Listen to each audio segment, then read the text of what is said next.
Hey guys, it's Brooke here from the Vintage Gardener. Welcome back to my channel. So I'm on my way to Longwood Garden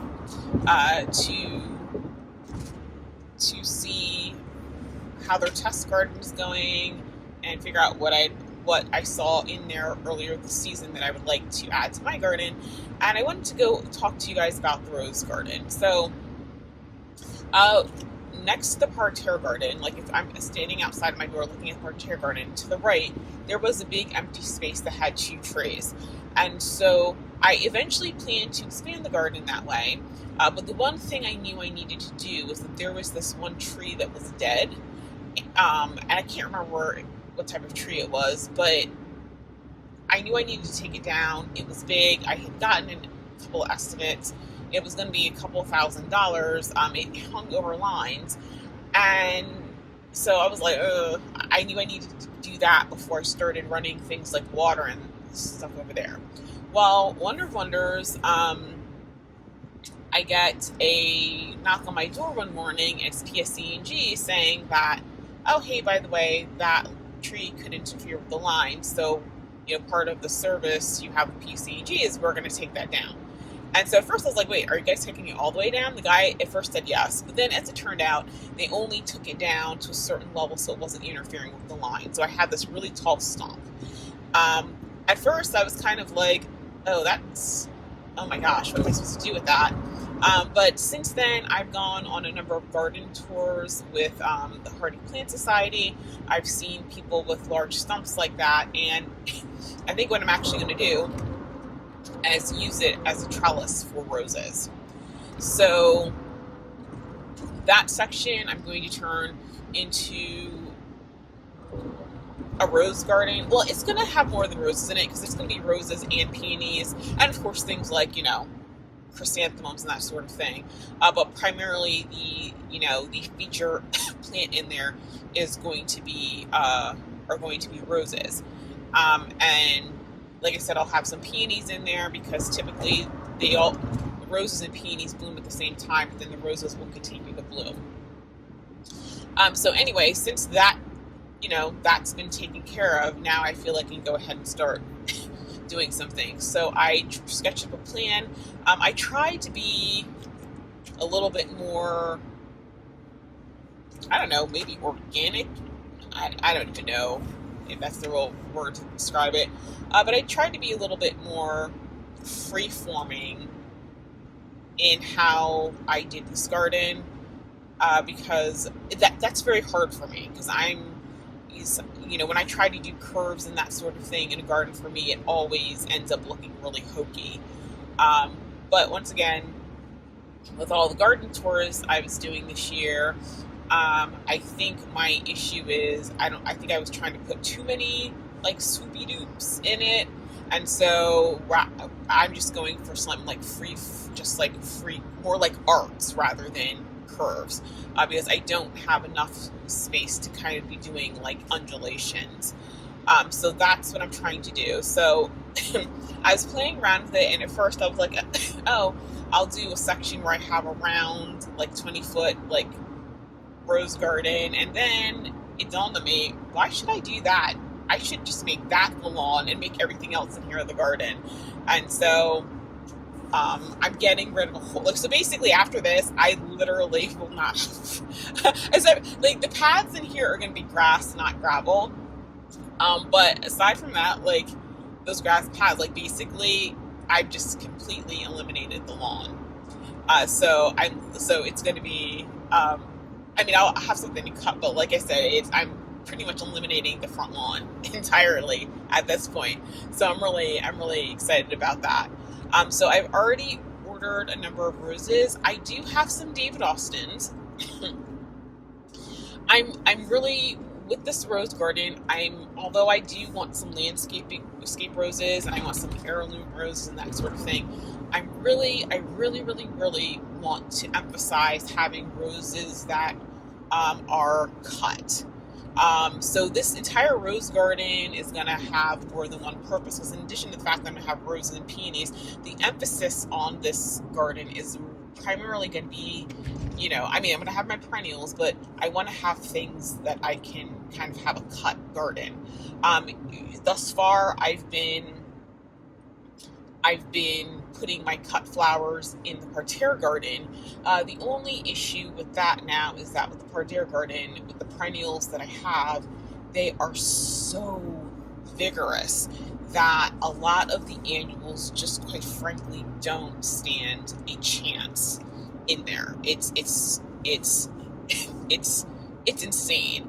'Cause, a lot of the annuals have to go out like, after the last frost, like for example, things like zinnias and sunflowers, but the problem is that by that point, the perennials have already kind of like come out of hibernation, and the annuals just can't, they can't hold up to that vigor.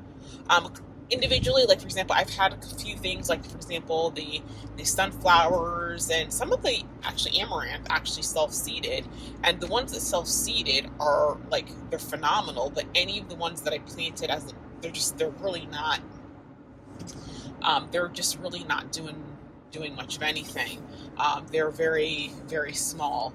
So what I'm going to do in the rose garden, because eventually over time that's what's going to happen, because I'm going to be of course using perennials like Brunner and that sort of thing.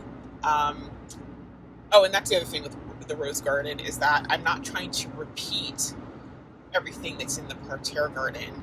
First off, the lighting conditions are a little bit different, so I'm going to be using things that can handle a little bit more shade.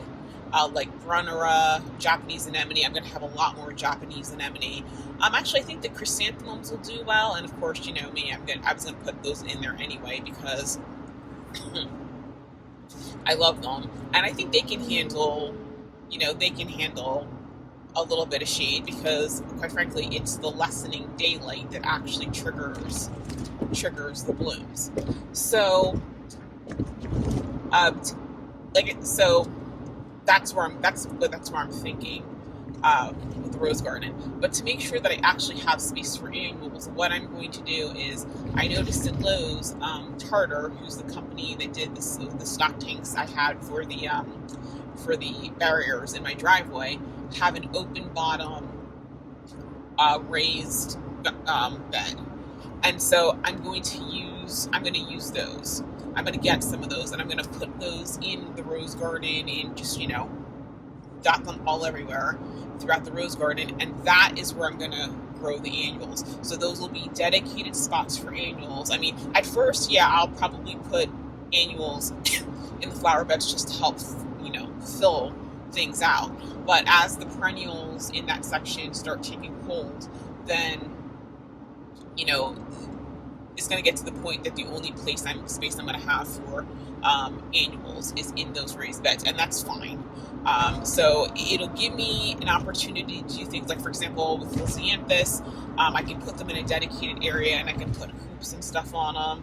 Things like, for example, Bells of Ireland, and other like cool flowers. Those are the types of things where I really do need to seed them in fall and be able to cover them for winter so that they get taller and they have long stems, and I really can't, it's hard to do that in the parterre garden. So I think this will work out a lot better for what I want, so that way I can have more cut flowers. Because one thing I will definitely say that definitely makes me sad this year is that I really, like last year, like the first year I had the parterre garden, I felt like I had cut flowers like for days. I had plenty of stuff that I could use for bouquets, but now because with the perennials, some of them only bloom one time, and some of them, they don't bloom the same way that annuals do. And once again, because the annuals I've had just can't keep up with the vigor, I'm not getting all the blooms, because I can't keep cutting them because they're just not doing that great. So so that's the whole thing with gardening. You got to live and learn, and you just adjust things. I'll be quite honest. I know that growing things from seed, you get so many different varieties. And, and I don't know, maybe some of these varieties, one of the reasons they're not so in fashion is because they are so big. 'Cause, I mean, they're like spreading. Like it's absolutely insane. They're really just spreading. And that sort of thing. And maybe that's one of the reasons why they went out of favor, is because people prefer things that are much compact. I don't. I like a thick, lush look. But I just know, from this point forward, as I add new sections to the garden, and especially, once I get my farm, and and I do this again, I just know that I just have to have a dedicated space for annuals, so that I can always have stuff for cutting. So anyway, hopefully this part of this video wasn't too rambly. My irrigation guy is going to be coming out on Monday, because I need him to run the irrigation into the next section. I'm putting 6 spigots. And yeah, so I think it'll be fine. Once he puts the spigots in, I'll go ahead and start. I can go ahead and start solarizing the grass. So I'll do that until a certain point, and then I'll put down the contractor paper and start, piling mulch on. Actually, I do have a number of roses, and I'm actually probably over the next month I'm going to be ordering some roses from Antique Rose Emporium, because they send out their 2-gallon pots that you can plant in the fall, and kind of get started on that. The colors, I'm trying to at first I was going to, when I was looking at things like some of the red roses, I was like, oh, I don't know if I want those in the garden. But I think I'm just gonna, like the way I do in the parterre garden, where I kind of divide the colors. I think I'm going to do that, because there's certain times where I'm going to want to have red roses. So I want stuff that's going to do well in a vase, but also I want things that are very fragrant. So for that reason, I'm going to be doing a combination of roses. So I'm going to get some from David Austin. I'm going to be getting some from Heirloom Roses, and then I'm also going to be getting some for Antique Roses, because I do not mind having some once blooming roses. That's fine, because I don't want it to be completely, just for cut purposes. I do want some landscape things, because they are nice, but if I can find roses that are good in the landscape as well as good for cut, that's going to be my preference. But there's going to be some roses that are just going to be landscape, just because they're they're pretty and that sort of thing. And so with David Austin roses, some of the ones I have, like for example Munstead Wood, that according to Grace Rose Farm, apparently that appears to be a nice one for cutting. Teasing Georgia, Graham Thomas. I have some of those, Claire Austin. So the ones that I have not planted are going to go in there. For those of you guys, I know I did a live a little while ago, and I was showing you guys the roses that I got from Grace Rose Farm. So I think I ordered 9 of those, and there's a couple more that I'm going to get, but she has sales, so I'm going to be probably getting some a little bit here and there over the next few months.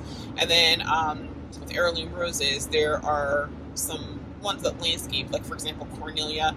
Cornelia is a hybrid musk rose. It's just a landscape rose. I just like it because it's these tiny sprays. The Fairy, because I'm going to be using that stump to grow, or use it as a trellis, and the Fairy gets huge, and it actually repeat blooms. So I think it's going to look really, really pretty to have that entire stump covered with, tiny blossoms. And I saw this one. It's an arbor rose called Quicksilver. So the colors, I'm just getting. I'm going to have pinks and reds, and I have to get some more oranges, especially for cutting. and then, peaches, apricots, and Grace Rose Farm has a lot of like yellow and like kind of almost like taupey colors. So I've gotten a number of those, and there's a couple more on there that I saw. One's called Connie Sandstorm, and the other one is called Amnesia. So I'm going to be getting some like that because they're going to look really, really cute, in a vase. So I'm definitely looking forward to this whole thing. This is it will be a completely different style, but it's going to work. It's going to be a different section, a different room. And I've got some boxwoods. I found boxwood plugs, and I'll be ordering some more of those to finish the look, because this one's going to have a bit more formal hedge. So it's all slowly starting to take shape in my mind and come together, and it's going to take time to get this all the way I want it to look, but it's going to be fun. So so this is going to be what I refer to as a proper rose garden. I know for those of us who watch a YouTuber who've seen that rose garden and were slightly underwhelmed by what she was doing, but this one is going to be a proper one, y'all. So anyway, stay tuned for my rose garden, and I will see you guys in the next video.